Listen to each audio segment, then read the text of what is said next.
आप एडवाइस मत करिए, आप सजेशन मत दीजिए। आपको फिल्म पसंद नहीं आया, बोलिए कि मुझे फिल्म पसंद नहीं आई है, खत्म बात। आप लेक्चर मत दीजिए। So I feel that every situation वो आपको नई नई आइडियाज़ के लिए इंस्पायर करता है। नहीं, आजकल तो सारी आइडियाज़ वियर्ड ही हैं, मतलब नॉर्मल तो मैं कभी सोचता नहीं। देश, country has to be your first priority. I think that is a brilliant idea I'm taking. अब हमको क्रिटिसाइज करने के लिए मिसोजिनी है, ये है, वो है। अरे वही कहाँ बोल रहा है कि ये जो कैरेक्टर है रणबीर कपूर का ये करेक्ट है, उसने आज तक नहीं बोला है। Hello sir, welcome to ABP live. पहले बात तो ये बताइए कि हमारा सेशन आप एंजॉय कर रहे हैं? I saw 2 sessions. एक हमारे मित्र मधुर भंडारकर और विपुल शाह इंडस्ट्री से रिलेटेड जो सेशन था बहुत ही अच्छा था। It was a very detailed discussion, very well conducted और बहुत ही इंटरेस्टिंग था सेशन। एंड देन उसके बाद मैंने हमारे उप मुख्यमंत्री फडणवीस जी का सेशन देखा मैंने। बहुत ही डिटेल्ड डिस्कशंस हुए हैं दोनों। आइडिया ऑफ इंडिया, जो मुझे टाइटल ही बहुत अच्छा लगा इसका पूरे सेशन का। It's very important to talk about India and India's growth and India's progress in different fields. ये जो पूरा concept of organizing this entire conclave, keeping India as the focus, center of focus, I think it's a very great idea and a very brilliant thought by your channel. There's no two opinions, and I really want to congratulate all of you, the channel head, and the way things have been thought over and brought in front of people. Thank you sir. एक और चीज़, जिस तरह से आप theme की बात करें, बहुत बेहतरीन ये थीम है। आइडियाज़ सबसे पहला जो शब्द आता है, आपको सबसे बढ़िया आइडिया कब आता है? हमें जैसे वॉशरूम में इत्मीनान से बैठ कर आता है, आप? You see, एक जगह नहीं हो सकती, एक जगह नहीं हो सकती जहाँ पर आपको आइडियाज़ अच्छी आ सकती हैं। There are a lot of places which inspire you. मुझे जब मैं अपने स्पिरिचुअल गुरु सुनील जी महाराज की तस्वीर के सामने बैठता हूँ या उनके सामने जब बैठता हूँ, जब उनकी बातें सुनता हूँ लाइफ को लेके, वहाँ मेरे मन में काफ़ी आइडियाज़ आती हैं। जब मैं अपने टीम के साथ बैठता हूँ, अपने राइटर्स के साथ बैठता हूँ, तो एक अलग किस्म की आइडियाज़ आती हैं। जब मैं अपने दोस्तों के साथ बैठता हूँ तो वहाँ पर एक अलग किस्म।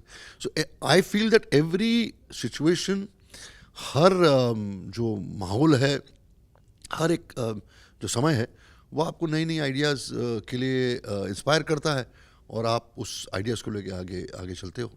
आपको सबसे कभी कहते हैं आइडिया तो हर जगह से मिल जाता है, कोई भी आपको फ्रेंड सजेस्ट कर दे, आपका ड्राइवर कभी आपको सजेस्ट कर दे, कभी कोई वियर्ड आइडिया आया है जिसे नोट डाउन क्या हो, बट यू आर लाइक यार ये तो बहुत वियर्ड है, लोग क्या कहेंगे? नहीं, आजकल तो सारी आइडियाज़ वियर्ड ही हैं, मतलब नॉर्मल तो मैं कभी सोचता नहीं। आइडियाज़ उनको ही कहा जाता है आइडियाज़ जो वियर्ड हो। नॉर्मल रूटीन पे जो चीज़ें चलती हो तो रूटीन पे चलती है। सुबह उठना है, दौड़ना है, भागना है, दफ्तर जाना है, काम करना है, स्क्रिप्ट लिखनी है, फिल्में बनानी है, पॉडकास्ट अपना रिकॉर्ड करना है। तो आइडियाज़ जो नॉर्मल रूटीन है वो रूटीन तो ही है, लेकिन इट्स वेरी इम्पोर्टेंट जो आपने ये पहल की है। मैं फिर ये कहना चाहूँगा कि देश, country has to be your first priority. I think that is a brilliant idea I'm taking with me. जो हमारे माइंड में भी है, ऐसा नहीं कि नहीं है, but I think country comes first.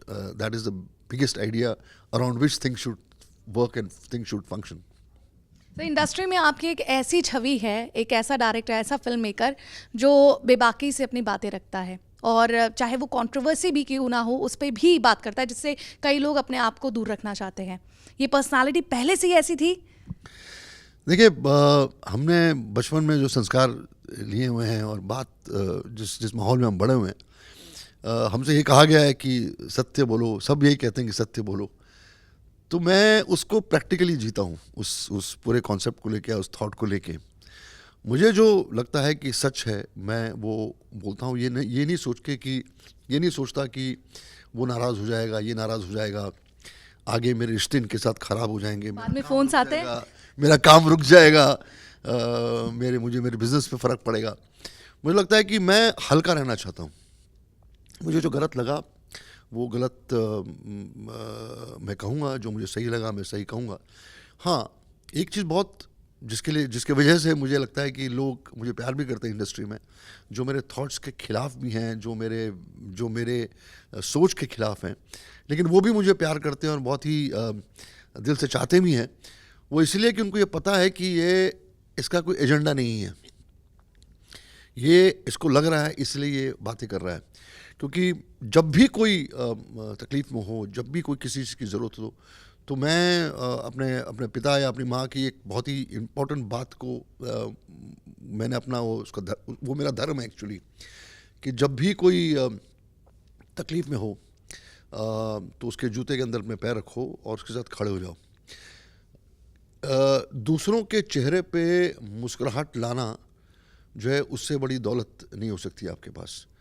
I think सबसे बड़ा एसेट वो है। अगर आप कारण बनते हो किसी के चेहरे पर मुस्कुराहट लाने की, तो ऊपर वाले की बहुत बड़ी दया है आपके ऊपर कि आप में वो शक्ति है, आप में वो ताकत है, वो आपको नवाजता है ऐसी ताकत से कि आपकी वजह से उसकी थोड़ी बहुत समस्या हल होती है और वो हंसता है और मुस्कुराता है।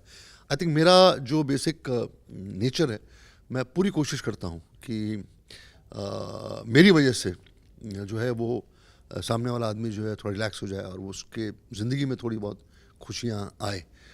मेरी कोशिश यही रहती है। दैट्स वाई लोग जो है वो मुझे चाहते भी हैं और उनको लगता है कि नहीं यार, ये बंदा गलत नहीं हो सकता।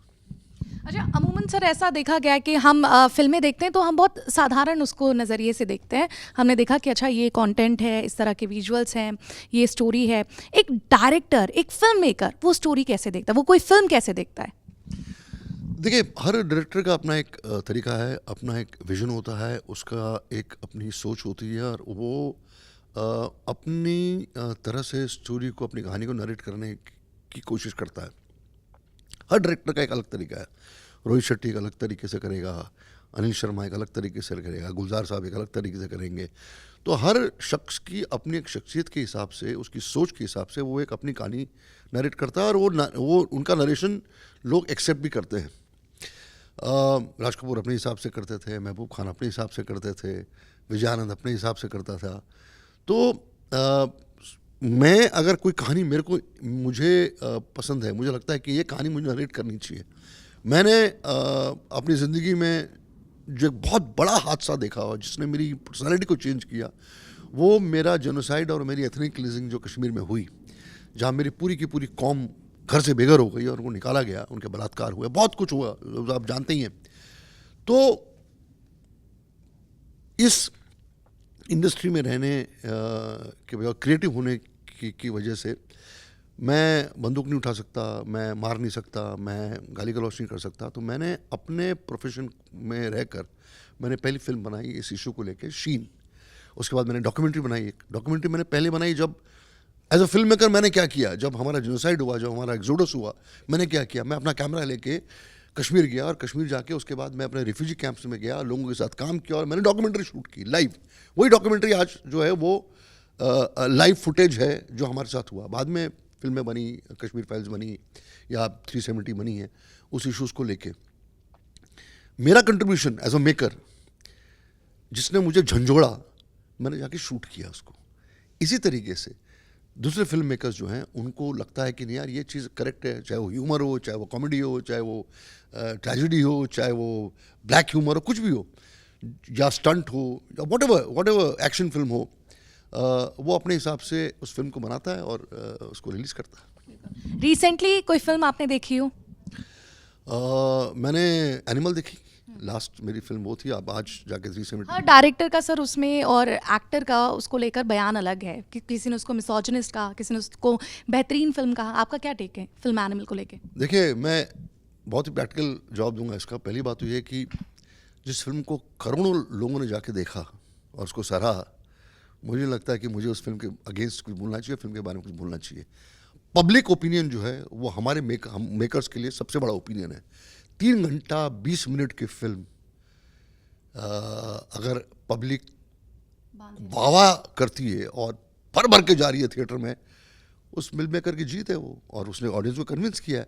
अब हमको क्रिटिसाइज करने के लिए मिसोजिनी है, ये है, वो है, अरे वो कहाँ बोल रहा है कि ये जो कैरेक्टर है रणबीर कपूर का ये करेक्ट है? उसने आज तक नहीं बोला है। और वो सारे लोग इसको क्रिटिसाइज कर रहे हैं जिनके अपने खुद के पल्लू जो है वो दाग है।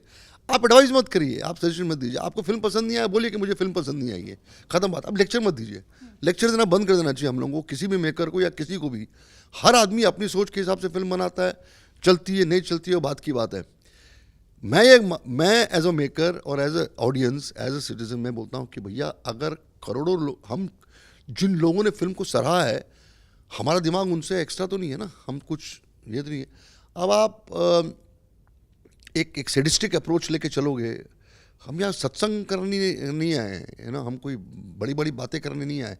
मुझे कोई चीज़ अच्छी लगी, मैंने उस कैरेक्टर को डेवलप किया, उसको प्रेजेंट किया, लोगों ने उसको वाहवाही की, करोड़ों रुपए उस फिल्म ने कमाए। Film is convincing the audience. हमारी एज अ मेकर हमारी जीत वही है और कुछ नहीं है।